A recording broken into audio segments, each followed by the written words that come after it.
Bismillahirrahmanirrahim. Assalamualaikum warahmatullahi wabarakatuh. Link and Match Product Ekspor Indonesia. Sebelumnya, izinkan kami kelompok 5 memperkenalkan diri terlebih dahulu. Kelompok 5 yang beranggotakan Faradila Salsa, Lutfia Agustin, dan Naufal Priadi. Oke, di sini kita akan membahas tentang about our company, yang kedua production, kemudian market condition, buyer, payment method atau metode pembayaran, kemudian appendix, and bibliography. Oke, kemudian kita masuk yang ke pertama, company profile. Kami mengambil contoh PT Pagilaran. PT Pagilaran dibangun oleh E. Bling, seorang warga negara berkebangsaan Belanda di daerah Pagilaran, lalu ditanami dengan tanaman kina dan kopi. Itu terjadi pada sekitar tahun 1840. Kemudian, setelah bertahun-tahun berjalan, perusahaan dan perkebunan ini dikuasai oleh Jepang, dan tanaman perkebunan diganti dengan tanaman pangan untuk memenuhi kebutuhan pangan tentara Jepang dalam Perang Dunia Kedua. Kemudian, melalui surat putusan Menteri PTIB, Profesor Insinyur Thoyib Hadiwijaya, perkebunan kemudian diserahkan kepada UGM untuk sarana pendidikan dan penelitian mahasiswa. Nama perusahaan diganti dengan Perusahaan Negara Pagilaran dan pengelolaannya diserahkan kepada Fakultas Pertanian UGM. Pada tahun 1974 sampai sekarang, status PN atau Perusahaan Negara diganti menjadi PT Perkebunan Perindustrian Perdagangan dan Konsultasi PT Pagilaran. Kemudian, visi dari PT Pagilaran adalah menjadi perusahaan perkebunan dalam arti luas dengan kinerja yang produktif, yang dapat tumbuh pada arus yang tinggi melalui pilihan penerapan teknologi dan sistem pengelolaan yang efektif dan efisien. Kemudian misi kami, mengembangkan unit-unit kegiatan produksi yang ekonomis dan menguntungkan dengan citra korporat yang kuat. Lokasi PT Pagilaran berada di Jalan Faridan, nomor 11 Kota Baru Gondokusuman, Kota Baru Kecamatan Gondokusuman, Kota Yogyakarta, Daerah Istimewa Yogyakarta. Kemudian, tim dari PT Pagilaran adalah Komisaris Utama, anggota Komisaris 1, Komisaris 2, dan beberapa Dewan Komisaris, serta Direktur Produk Komersial, Direktur Utama, Direktur Umum, dan Keuangan. Bidang usaha dari PT Pagilaran adalah PT Pagilaran sebagai private company, bergerak dalam bidang perkebunan, perindustrian, perdagangan, dan konsultasi, akan selalu tumbuh dan berkembang menjadi perusahaan yang tidak hanya berorientasi pada profit satu, perkebunan, perindustrian, perdagangan, konsultasi. Kemudian, yang kedua adalah products dan produksi dari PT Pagilaran. RSCA dan TPI. Berdasarkan data 2011 sampai 2013, komoditas kopi, teh, coklat, rempah-rempah, dan produksi lainnya RCA sebesar 3,662437817 dan RSCA-nya 0,5710398555 mengalami peningkatan tiap tahunnya. Komoditas teh, kopi, coklat, dan rempah menunjukkan bahwa komoditas tersebut memiliki keunggulan komparatif yang cukup besar di perdagangan dunia. Komoditas kopi, teh, dan coklat memiliki TBI 0,74774.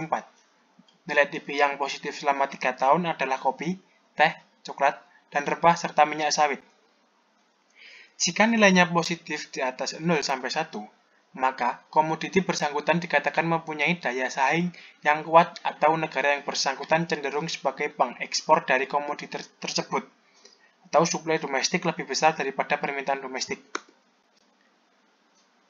Kemudian, supply chain management.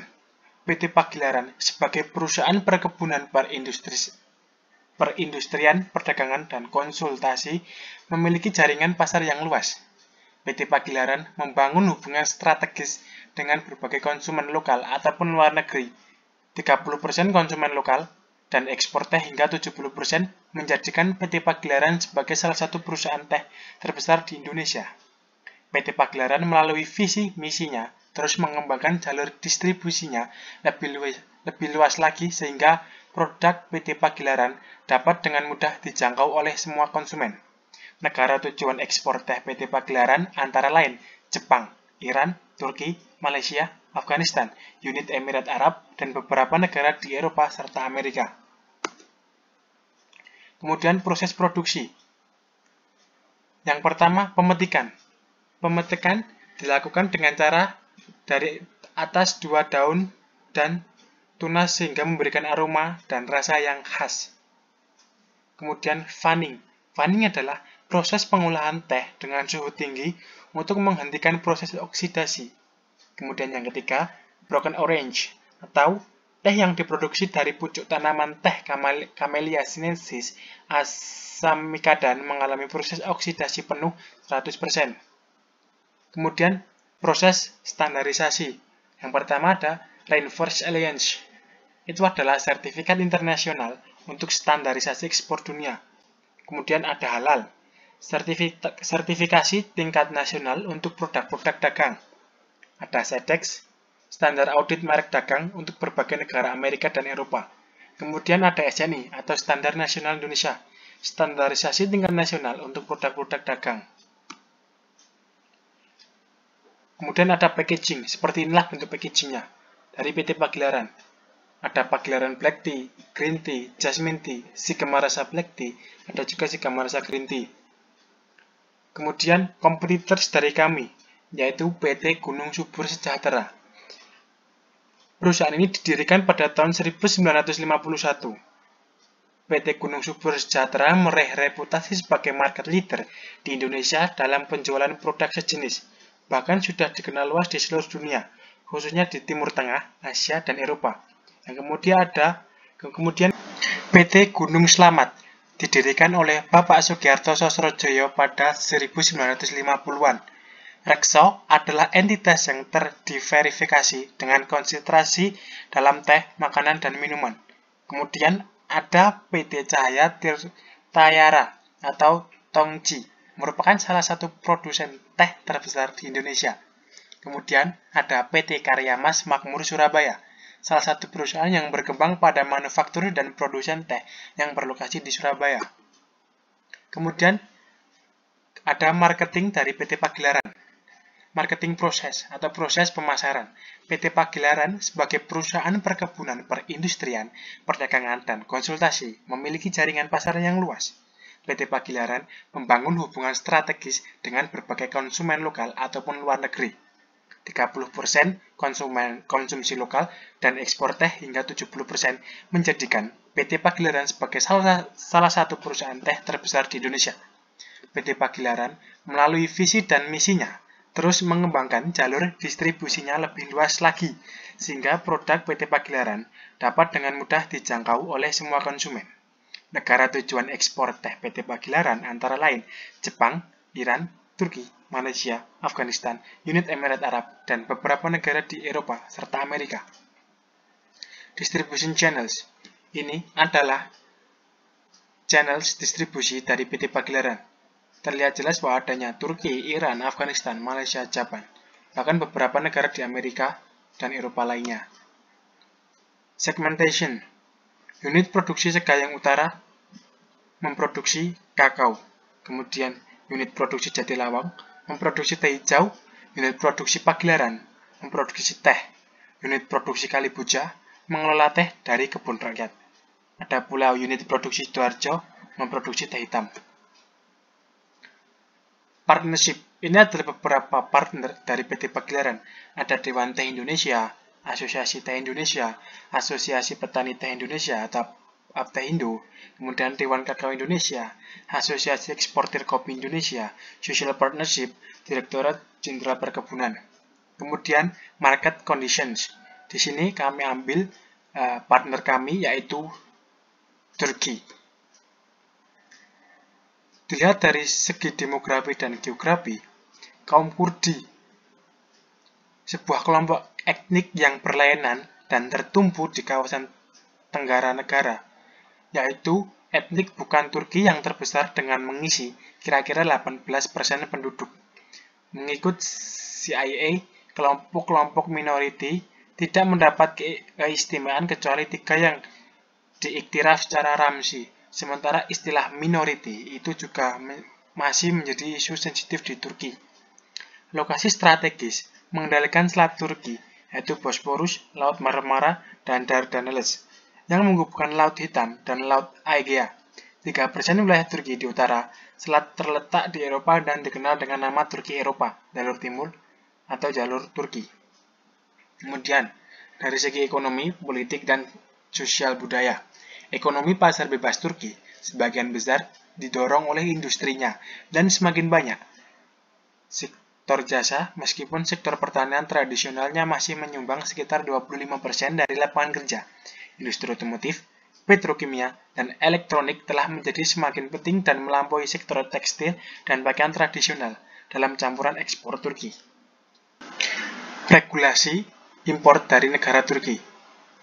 Pada 2017 diperoleh 225,1 miliar dolar. Kemudian pada 2016 diperoleh 1.900,1 miliar dolar. Adapun komoditi importnya adalah machinery, chemicals, semi-finished goods, foods, transport equipment.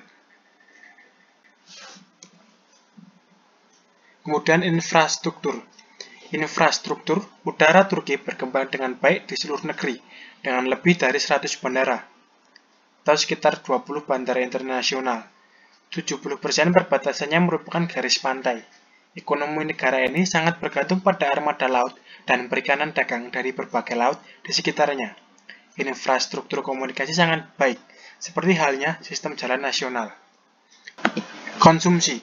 Ekonomi Turki berakhir tahun lalu dengan pijakan yang lebih kuat, dengan PDB tumbuh 6% tahun ke tahun pada kuartal keempat tahun lalu, tertinggi 7 kuartal dan jauh di atas ekspansi tahunan 1% kuartal sebelumnya, serta ekspektasi pasar pertumbuhan 5%. Permintaan domestik yang bangkit memimpin percepatan, sementara sektor eksternal membebani ekonomi secara keseluruhan. Melihat pada 2019 yang lalu, secara keseluruhan, pertumbuhan ekonomi melambat menjadi 0,9%, terendah dalam satu dekade terakhir, setelah tumbuh 2,8% pada 2018. Kemudian, yang kelima, kami akan membahas tentang buyer atau pembeli. PT Pagelaran memasarkan produknya tidak hanya di Indonesia, tetapi PT Pagelaran melakukan ekspor barang ke luar negeri. PT Pagelaran melakukan ekspor ke negara Jepang, Iran, Turki, Malaysia, dan Afghanistan. Tentu, produk dari PT Pagelaran sudah tidak diragukan lagi kualitasnya.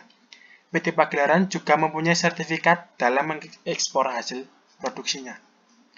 Kemudian metode pembayaran yang dilakukan. Pembayaran merupakan hal yang utama dan sangat penting dalam proses perdagangan. Karena dari pembayaran, penjual mendapatkan uang dan pembeli mendapatkan barang atau jasa yang diinginkan. Untuk di dalam negeri, biasanya pembayaran dilakukan dengan cara langsung atau setelah barang sampai kepada pembeli, saat itu pula terjadi pembayaran, atau yang lebih sering kita kenal dengan cash.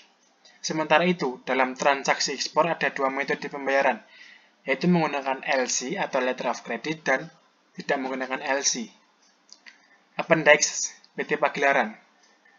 Produk dari kami. Di sini ada Black Tea.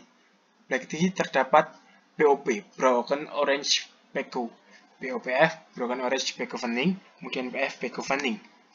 Kemudian ada juga Green Tea, Fanning Pekoe Super Sim. Kemudian ada Premium Tea. Premium Tea di kita memproduksi White Tea. Kemudian Retail atau yang sudah jadi atau dalam bentuk kemasan. Ada Black Tea, Green Tea, Jasmine Tea, Shigamarasa Black Tea, dan Shigamarasa Green Tea. Kemudian produk kami coklat. Ada coklat yang sudah difermentasi. Kemudian ada juga yang belum difermentasi. Sekian penjelasan dari kelompok kami. Bila ada salah, kami mohon maaf. Assalamualaikum warahmatullahi wabarakatuh.